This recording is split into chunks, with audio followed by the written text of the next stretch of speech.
en premier lieu, vous avez raison de souligner que nous sommes dans un moment difficile. Ne l'oublions jamais, le variant Omicron nous a posé de nouveaux problèmes, à nous comme aux autres pays d'Europe. J'ai eu l'occasion la semaine dernière de faire la chronologie de ce qui s'est passé. Et puis vous savez que depuis la semaine dernière, avec le Premier ministre, avec le ministre des Solidarités et de la Santé, nous avons reçu les organisations syndicales et les choses, loin d'empirer, sont en train de s'organiser toujours plus mieux, dans la difficulté bien sûr, en France comme ailleurs, mais avec une chose que nous réussissons en France et qui est moins réussie ailleurs, c'est la politique de l'école ouverte. Et nous espérons tous évidemment en sortir bientôt.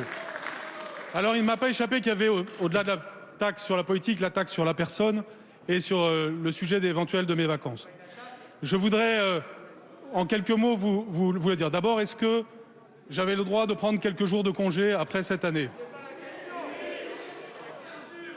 Est-ce qu'il y a des réunions ou des éléments que je devais faire pendant cette période que je n'ai pas fait à cause de ça? Non, bien sûr. Et troisièmement, est-ce que les décisions auraient été différentes si j'avais été ailleurs? Non plus. Donc, il y a, je le reconnais, une symbolique. Il se trouve que le lieu que j'ai choisi, j'aurais dû en choisir sans doute un autre. La symbolique, je la regrette. Mais pour le reste, Madame la députée, depuis 2 ans, avec la majorité, avec mes équipes, avec tous les professeurs de France, nous tenons la politique de l'école ouverte. C'est cela qui est l'essentiel et nous ne nous perdons pas dans l'accessoire.